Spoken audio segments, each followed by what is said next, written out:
కోయ ఎల్లమ్మ తల్లి జ్యోతిష్యాలయం ఫోన్ ద్వారానే జ్యోతిష్యం చెప్పబడును. విద్య, ఉద్యోగం, వ్యాపారం, ప్రేమించిన వారు దూరం అవ్వటం, భార్యాభర్తల మధ్య గొడవలు, అత్తాకోడళ్ల మధ్య మనస్పర్ధలు, కుటుంబ సమస్యలు, ఆర్థిక సమస్యలు, పెళ్లి కుదరకపోవడం, సంతానం ఆలస్యం కావడం, స్త్రీ పురుష వశీకరణం, చెడు ప్రయోగ నివారణ మొదలగు ఎటువంటి సమస్యలకైనా పరిష్కారం చూపగలరు.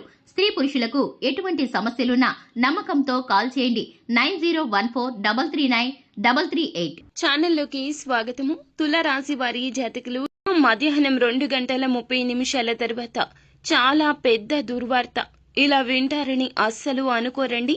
కానీ ఈ యొక్క వార్తను అయితే తప్పక వింటారు. ఏం జరగబోతుంది ఈ రోజున, ఎటువంటి దుర్వార్తను వినబోతున్నారు, ఈ రోజు పరిస్థితులు ఏ విధంగా మారబోతున్నాయి తదితర అన్ని వివరాలు వీడియోలో తెలుసుకుందాము. వీడియో మీకు నచ్చినట్లయితే లైక్ చేయండి. మీ లైక్ మాకెంతో సపోర్ట్ అండ్ ఎంకరేజ్మెంట్ గా ఉంటుంది. ఇక ఆలస్యం అనేది ఏ మాత్రము కూడా లేకుండా మనం ఈ వీడియోలోకి వచ్చేద్దాము. వీరు బంధాలకు, అనుబంధాలకు అధిక ప్రాధాన్యత ఇస్తుంటారు. మేలు చేసిన వ్యక్తులను మరచిపోకుండా గుర్తు చేసుకునే తత్వం ఉంటుంది. కొత్త వ్యక్తులు పరిచయమైన పాత స్నేహాలను, బంధాలను అస్సలు వదులుకోరండి వీరు. అయితే క్రమశిక్షణతో నూతన విజయాల కోసం నిత్యం యత్నిస్తూనే ఉంటారు. అయితే ఈ రాశి జాతకులు ఏమిటంటే గనక కాస్త కోపాన్ని ఎక్కువగా ప్రదర్శిస్తూ ఉంటారు. ఇది వీరి బలహీనత ఎక్కువ అని చెప్పొచ్చు. మనోచాంచల్యత ఉంటుంది. అలాగే మాట విషయంలో అప్రమత్తంగా ఉండండి. ముఖ్యంగా ఈ రోజున ఎవరికైనా మాట ఇచ్చే విషయంలో, ఎవరి మాట అయినా వినే విషయంలో, మీరు మాట్లాడే విషయంలో తగిన జాగ్రత్తలు తప్పక తీసుకోవాలి. అయితే ఎప్పుడూ కూడా ఖాళీగా కనిపించరు. ఏదైనా సాధించాలి అనే పట్టుదల మాత్రం అధికంగా ఉంటుంది.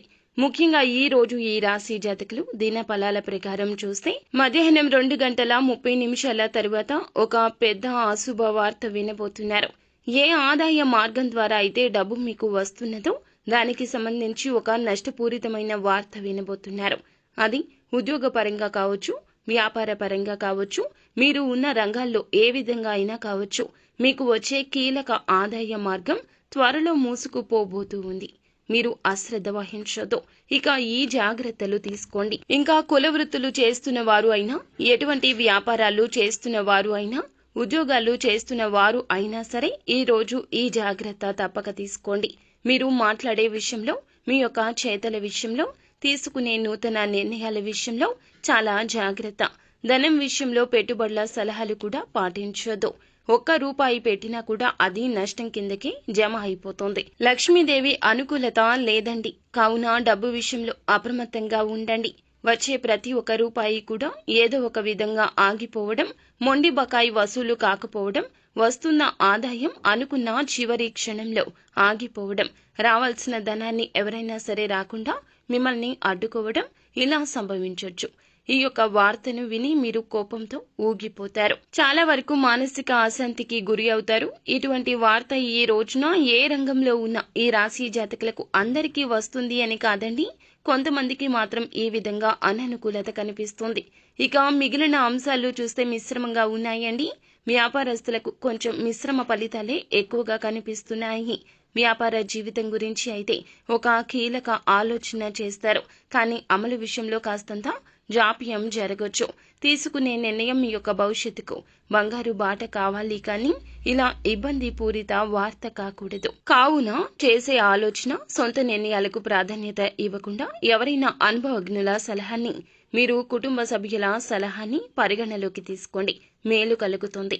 భాగస్వామ్యులతో ఇదివరకు ఏమైనా విభేదాలు ఉంటే వాటిని పరిష్కరించుకునేందుకు మీకు మీరుగా ఒక అడుగు ముందుకు వేస్తారు. వ్యాపార భాగస్వామ్యులతో కలిసి కొత్త వ్యాపారాలు మొదలు పెట్టాలి అనే ఆలోచన తప్పక చేస్తారు. ఈ రాశి వారు ఎవరైతే ఉద్యోగస్తులు ఉన్నారో ఉద్యోగ జీవితంలో కూడా కొన్ని ప్రత్యేక సవాళ్లను ఎదుర్కోవాల్సిన దుస్థితి కనిపిస్తుంది. వాటిని అధిగమించి ముందుకు సాగడానికి దైవ బలం మీకు తోడుగా ఉంది అనే విషయాన్ని మాత్రం అస్సలు మరువద్దు. భగవంతుణ్ణి నిత్యము స్మరించుకోండి. నిత్యం శివనామ స్మరణ చేసుకోండి. వీలున్నంతలో పేదవారికి ఏదేని వస్తువు రూపంలో, వస్త్రం రూపంలో, ధనం రూపంలో దాన ధర్మాలు చేయండి. అలాగే నిత్యము హనుమాన్ చాలీసాను తప్పక పఠించండి. అంత మంచి జరుగుతుంది. శుభం భూయాత్.